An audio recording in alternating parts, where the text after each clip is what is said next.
En interview d'après-match, Hansi Flick a dit que l'ego tuait le succès. On sait de qui il parlait. Il parlait évidemment de Fermín Lopez. Avant que je vous dise ce que Hansi Flick a dit, je vais vous lire ce que Fermín a dit. Ma priorité a toujours été le Barça, je me suis senti très aimé par les coulés. Mais Fermín, il fallait dire ça dès le début, avant la fin du mercato. Pourquoi t'as attendu que le mercato soit fini pour parler? Et du coup, Hansi Flick avait dit, je ne parlerai pas de Fermín. On verra s'il reste à la fin du marché des transferts. S'il reste, tout le monde doit être engagé à 100% dans l'équipe. Pas d'ego, l'ego tue le succès. Et du coup, Pedri s'était aussi exprimé par rapport à la déclaration de Hansi Flick. Il revient sur l'ego évoqué par Hansi Flick. L'année dernière, nous étions tous unis. Nous ne regardions pas le succès personnel, nous regardions celui de l'équipe, c'était la clé. Il a clairement raison. L'année dernière, il n'y avait pas d'ego, ou personne au-dessus de personne, et ça marchait très bien. J'espère qu'après les trêves internationales, les joueurs sont prêts, parce que Hansi Flick va clairement les cuisiner. Hier est revenu sur quelque chose et je suis absolument d'accord. Il dit clairement, il n'y a pas de place pour l'égoïsme dans cette équipe. La saison dernière, on a joué comme une équipe unie et on doit le montrer également, gros, cette saison aussi, pardon. Pour vous dire que ça remonte à je ne sais combien de temps qu'on n'a pas vu autant cette équipe être égoïste. Pourtant, même sous Xavi, on n'a pas été forcément bon. Des fois, j'ai pas l'impression d'avoir vu ça. Lamine Yamal a marqué, certes, mais il n'est pas passant à un contrat, du moins pas beaucoup. Soyons honnêtes. Rashford qui tente une frappe de loin. Waouh! Waouh! Pourquoi? L'action au début de match. Oui, Rafinha, quand tu frappes, tu dois la passer. Quand tu passes, tu dois la frapper. En plus, quand tu as des occasions, tu les mets pas au fond. En plus de l'égoïsme. Lui qui est en train de tester des choses. On est en train de le voir. On a perdu notre leader défensif. On ne l'a pas remplacé. Et pire encore, on a pris 0 €. 0. La direction aurait dû faire en sorte, même si vous voulez partir et que l'offre est intéressante, de le retenir. Je suis désolé. Là, on l'a pas remplacé. On sait tous que c'était déjà un sujet très important pour la saison prochaine, enfin l'été 2026. Avec un 9, là, tu vas devoir gérer et le 9, et le défenseur central, et l'ailier gauche. L'été prochain, Flick arrive à tirer 150% de l'effectif comme il l'a fait l'année dernière. Waouh. Pourtant, il y a eu Rachan qui a été recruté. Et ce monstre de Yohan Garcia, et on remercie la direction pour ça. Et pour la charnière centrale, il faudra vite remettre soit Christensen et Araujo, parce qu'eux, ils ont des automatismes, ou soit ces deux-là. C'est tout. C'est là, les gars, à la 6e minute, que Rafinha, il a fait perdre 2 points au FC Barcelone, moi je vous le dis. Parce que là, Rafinha, s'il faisait la passe à Ferran Torres, bon, même s'il a aussi eu un gros raté Ferran Torres sur une action similaire, mais là, non, Rafinha, il devait donner, Ferran Torres allait marquer, le Barça n'allait pas faire match nul, les gars. Non, ça je vous le dis. Le FC Barcelone a perdu 2 points très importants, les gars, sur une course à la Liga comme ça, avec le Real qui a fait le paquet, 3 matchs, 3 victoires, Bilbao qui a fait le paquet, 3 matchs, 3 victoires. On arrive là, les gars. Villarreal, égalité avec le Barça, 2 victoires, 1 match nul, 7 points. Les gars, cette Liga est tellement folle. En tout cas, les gars, comme on dit toujours, les hommes montent, mais jamais les chiffres. Voilà les chiffres, les gars. Aujourd'hui, le Rayo Vallecano s'est tapé avec le Barça. 12 tirs des deux côtés, une possession qui n'a même pas d'écart. Le Rayo Vallecano a eu 43% de possession, les gars. En tout cas, ils ont mérité leur match nul. Pour moi, ils méritaient même une victoire, les gars. En tout cas, les gars, si Juan Garcia n'était pas là, le Barça ne prenait même pas un point aujourd'hui. En tout cas, le Barça doit son match nul à Juan Garcia. Il a fait des arrêts magiques. Il a fait des arrêts monstrueux. En tout cas, je fais ma révérence. Juan Garcia, tu as ta place au FC Barcelone. Et j'espère que pour la prochaine trêve internationale, tu seras sélectionné avec l'Espagne. Attendez. La réaction d'Hansi Flick et des joueurs après le match. L'état du terrain a-t-il affecté la performance de l'équipe? Non, il n'y a pas d'excuse, il faut mieux contrôler le ballon et avoir plus de possession. L'intensité n'était pas bonne aujourd'hui et cela n'a rien à voir avec le terrain. Et sur ce point-là, je suis à 100% d'accord avec Hansi Flick. Comme j'ai dit tout à l'heure dans mon débrief, certes la pelouse n'était pas bonne, mais en soi quand on regarde le niveau que le Barça a affiché, beaucoup de passes ratées, beaucoup de mauvais choix, pas d'intensité. Avec tout ça, à aucun moment tu peux te permettre de te cacher derrière le terrain. Je pense qu'un point nous a suffi, on ne méritait pas plus. On a commis beaucoup d'erreurs et on aurait pu marquer le deuxième but en première mi-temps ou au début de seconde, mais ce qui est arrivé est arrivé. Ce n'était pas un bon match pour nous. Johan Garcia, je l'ai félicité pour sa performance. C'était formidable de le voir, ainsi que la façon dont il a construit le jeu. Il n'a commis aucune erreur aujourd'hui et a une grande confiance dans la construction de l'attaque. C'était formidable d'avoir un joueur comme lui. Il a bien évidemment été élu MVP, et pour le coup concernant son match, il n'y a rien à dire, et vraiment ça fait plaisir d'avoir un gardien rassurant comme lui. Johan Garcia, avant la trêve internationale, nous avions prévu d'atteindre le 9 sur 9, mais cela n'a pas été possible. C'est vrai que commencer par 3 déplacements est plus difficile que d'habitude, mais nous sommes déçus de ne pas y être parvenus. Lamine Yamal, on a manqué d'intensité. Sur le corner, on ne s'est pas parlé et il était seul. On doit revenir de la trêve avec plus d'intensité. Je pense que je peux être meilleur. Je ne suis pas à mon meilleur niveau. Les statistiques sont bonnes, mais je dois être meilleur. Bref, en tout cas, n'hésitez pas à me donner vos avis dans les commentaires, histoire de savoir ce que vous en pensez. Et moi, je dirai tout ça. À mon avis, il est aussi responsable que toute l'équipe dans ce fiasco. Tout d'abord, c'est vrai, l'équipe a manqué d'intensité. D'ailleurs, Lamine Yamal le confirme en conférence de presse après le match.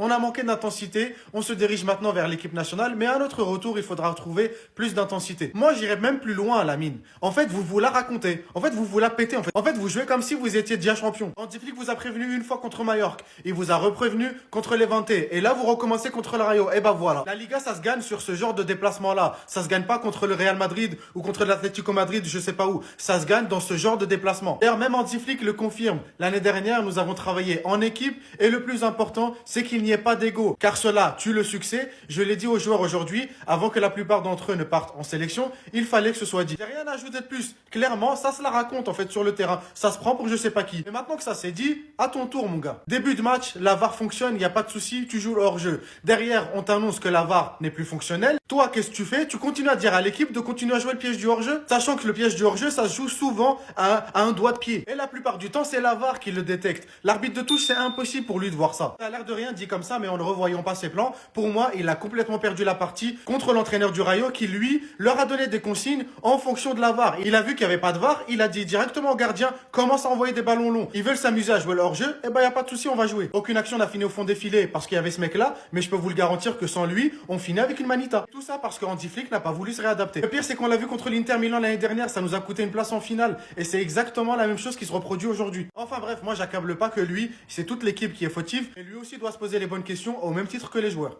Désolé de le dire, mais aujourd'hui, Hansi Flick a raté son coaching. Hansi Flick a raté son coaching. Il ne faut pas tomber sur moi parce que voilà, le Barça a perdu quoi que ce soit. Je ne retourne pas ma veste. Je suis juste en train de dire, Hansi Flick, aujourd'hui, il a raté son coaching. Je ne comprends pas pourquoi Dani Olmo, il sort à la 77e minute. Fermin Lopez rentre pour 20 minutes de jeu. Ça n'apporte pas grand chose. Rafinha, qui n'était pas dans son match, il reste jusqu'à la 80e minute. Tu me fais rentrer Marcus Rashford. C'est pourquoi faire. Je ne comprends pas pourquoi les frères aujourd'hui, Casado, Gavi, ne jouent pas. Ils n'ont pas de minutes de jeu. Je ne comprends pas pourquoi. Ferran Torres joue jusqu'à la 80e minute et Lewandowski rentre. Je ne comprends pas pourquoi. On ne peut pas continuer comme ça. Dani Olmo, je ne sais pas pourquoi il va jouer jusqu'à la 80e minute. Les frères, regardez. Ce raté de Dani Olmo, il y a quelqu'un qui a dit c'est le tournant du match. Ce raté de Dani Olmo, laisse tomber, frère. 60 millions d'euros. Joan Garcia, merci. 25 millions d'euros.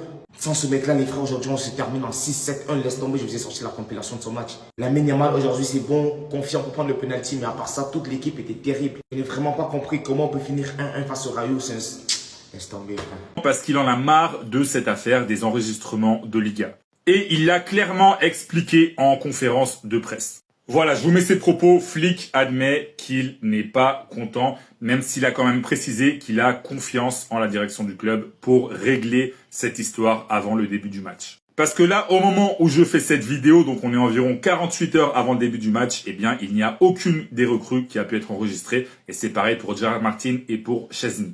Donc peut-être que ça va changer d'ici là, mais c'est quand même terrible pour Hansi Flick qui ne sait toujours pas quel joueur il pourra utiliser ou non pour ce match. Donc c'est tout à fait compréhensible qu'il soit énervé parce que voilà, c'est pas le contexte idéal pour préparer un match. Et le Barça lui avait déjà fait le coup l'an dernier avec Dani Olmo, donc à un moment, Hansi Flick, il a lâché ce qu'il avait sur le cœur, voilà. Il a pas gardé sa langue dans sa poche comme on dit, et il a clairement fait savoir ce qu'il pensait de cette histoire. Moi, vous savez ce que je pense de Joan Laporta, de sa façon dont il gère le club, bref, je vais pas vous saouler avec ça, mais vous connaissez mon opinion. Donc voilà, peut-être qu'au moment où tu regardes cette vidéo, eh bien, il y aura une solution qui a été trouvée. Peut-être que un ou plusieurs joueurs auront été enregistrés. Mais en tout cas, à 48 heures du début de la Liga pour le Barça, eh bien, c'est toujours pas le cas. Et si t'es fan du Barça d'ailleurs, dis-moi dans les commentaires, est-ce que tu penses que Hansi Flick a raison d'être fâché, oui ou non? Est-ce que t'es d'accord avec lui ou est-ce que t'es pas d'accord? Dis-moi tout en commentaire et si tu veux être au courant de toute l'actu du Barça, je t'invite à t'abonner. Le problème qui s'est posé, c'est que le Barça joue le piège du hors-jeu. Mais le piège du hors-jeu, il y en a qui pensent que c'est juste être très haut sur le terrain et quand l'équipe elle avance, hop, tu remontes et t'essayes de mettre hors-jeu. Mais c'est pas ça. Le piège du hors-jeu, c'est un tout. C'est un collectif. Et pour que le piège du hors-jeu soit bon, il faut que tes attaquants et tes milieux de terrain pressent pour ne pas laisser tranquille le porteur de balle. Le pressing du Barça aujourd'hui, ça a été zéro. On n'a pas vu d'intensité, on n'a pas vu de pressing, ça a été catastrophique. Donc encore une fois, pour moi, le problème de ce match-là pour le Barça, c'est pas la défense, ça a été le manque de pressing. Parce que forcément, si tu as ta défense qui monte et qui essaye de jouer le piège du hors-jeu, il faut que tes milieux et tes attaquants pressent le porteur de balle pour le pousser à l'erreur. Pour soit lui récupérer le ballon dans les pieds, pour ne pas lui laisser le temps de lever la tête et trouver des solutions, pour l'empêcher de repartir dans ton dos. Et c'est ça qui fait que le Barça arrive à gérer ce piège du hors-jeu. Il y en a qui me disent, ouais, mais je pense que ça y est, y est, les équipes, elles ont compris. C'est faux. C'est juste que le pressing n'est pas pareil par rapport à la saison dernière. La saison dernière, quand... C'est désormais à quelle date le Barça va donner du coup le verdict concernant l'endroit où on va jouer à domicile. Et lundi, le Barça doit notifier à la Ligue le stade du match Barça-Valence au plus tard lundi prochain.